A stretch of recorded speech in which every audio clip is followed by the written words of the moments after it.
미국에서 세 딸을 모두 하버드에 보낸 엄마가 있어서 화제입니다. 딸 셋을 다 하버드에 보냈다고요? 이렇게 이슈가 되었습니다. 공립학교 출신의 입시 컨설팅도 또 그 흔한 사교육도 없이 세 딸을 보낸 이 평범한 엄마에게 많은 사람들이 열광하고 있습니다. 유명 사립고등학교 출신도 아니고 사교육도 받지 않았는데 세 딸을 전 세계의 최고의 인재가 모여든다는 그 대학, 하버드 대학의 높은 문턱을 실력으로 당당히 들어간 이야기입니다. 이분이 책을 지었는데 심활경 작가, 목사님 사모님이십니다. 그 사모님이 심활경 작가가 쓴 책, 나는 이렇게 세 딸을 하버드에 보냈다라는 책이 화제입니다. 하버드 딸 부잣집의 동기부여, 자기관리, 공부법에 대하여 소개하는 책입니다. 책 소개의 저자에 대해서 이렇게 소개하고 있습니다. 심활경 작가, 이 사모님은 한국에서 기독교 교육으로 석사 학위까지 받은 후에 같은 대학에서 신학을 공부하던 남편과 결혼을 했는데 남편이 늦깎이 유학을 계기로 미국으로 이민을 떠났습니다. 동양인 이민자였기 때문에 사회적으로 비주류였고 게다가 목회자의 가정이었기에 경제적으로도 넉넉지 않았지만은 이 모든 것을 극복해냈습니다. 입시 컨설팅은 꿈도 꾸지 못했고 그 흔한 사교육도 시키지 않은 채 유명 사립학교도 아닌 일반 공립학교를 다닌 세 딸을 모두 하버드 대학교에 보낸 것입니다. 첫째가 하버드에 들어가면서 시작된 최상위권 입시 성공 비결에 대한 이 주변의 질문 공세는 둘째와 셋째까지 하버드에 들어가면서 더욱 치열해졌고 또 구체적으로 바뀌었습니다. 이를 계기로 세 아이는 남들과 무엇이 달랐기 때문에 그 하버드의 문턱을 넘을 수 있었는지 돌아보게 되었습니다. 매년 미국뿐만 아니라 전 세계의 내로라 하는 인재가 모여드는 곳이 하버드였기 때문에 이 세 자매는 최선을 다해 또 타의 추종을 불허하게 누구보다 치열하게 공부한 결과 절대 무너지지 않는 이 탄탄한 실력을 쌓아서 인정받을 수밖에 없었다는 겁니다.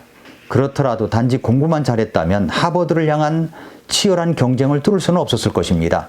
남들과는 다른 아이들만의 독특한 인생 스토리를 완성하도록 이 엄마는 끊임없이 격려했고 사랑으로 보듬고 또 베푸는 기독교 정신, 이 크리스천 정신을 바탕으로 인종의 용광로다라고 하는 미국에서 소수자의 목소리를 대변하고 더 나은 사회를 이끌어갈 사람이 되도록 가르친 것입니다.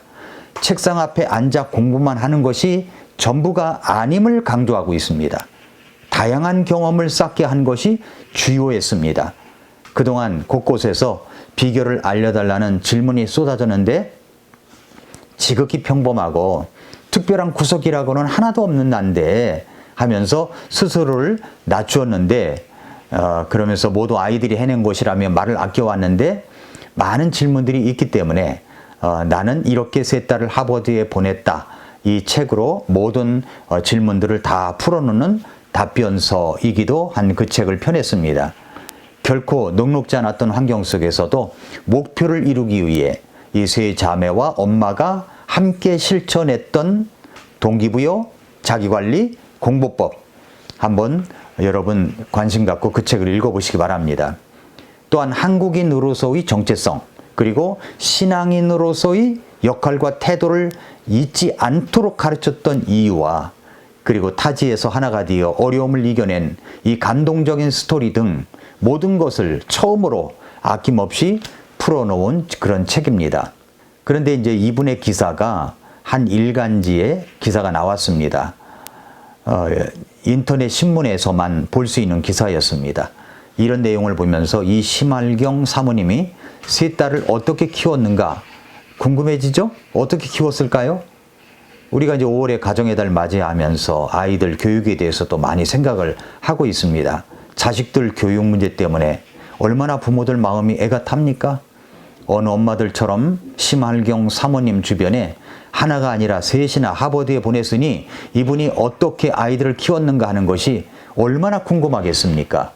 이 책에서 세 아이를 하버드에 보낸 비법을 6파트로 나누어서 소개를 하고 있습니다. 먼저 아이 안에 잠든 거인을 깨우라는 겁니다. 그리고 유아동 시기에는 아이 인생의 밑그림을 함께 그려주라는 거고요.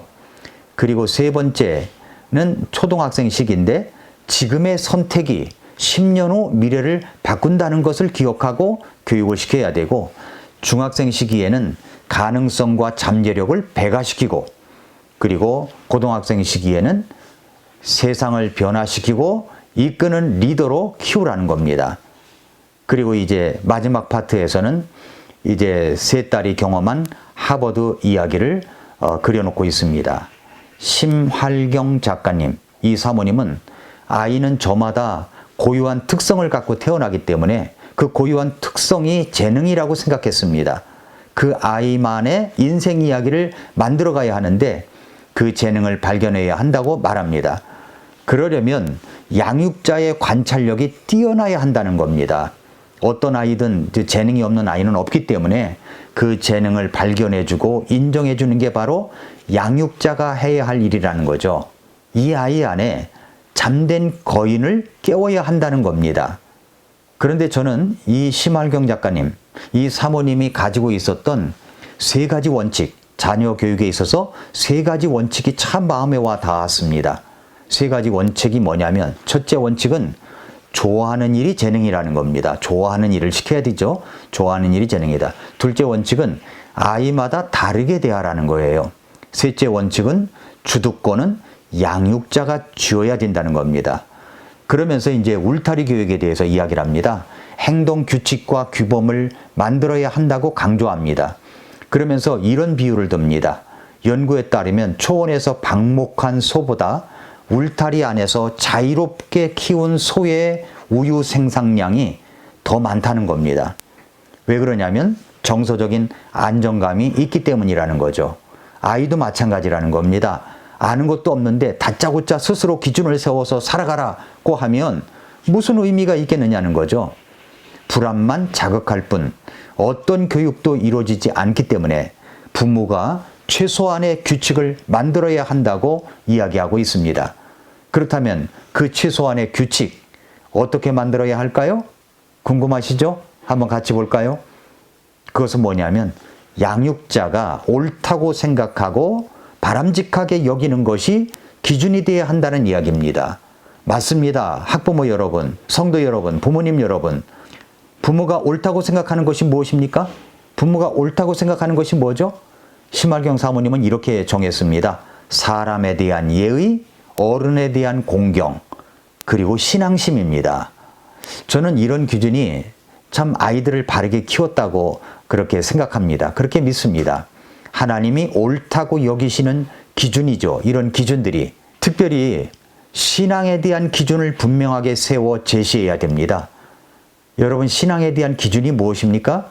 주일날은 먼저 하나님 앞에 예배드리는 것, 성경을 읽고 엎드려 기도하는 것, 하나님이 기뻐하시는 것을 하는 그런 믿음, 이런 신앙의 기준들 얼마나 중요한 것입니까? 예수 그리스도를 구주로 믿고 구원을 받은 하나님의 자녀로서 살아가야 될 이 가축관들, 이런 게 바로 신앙의 기준입니다.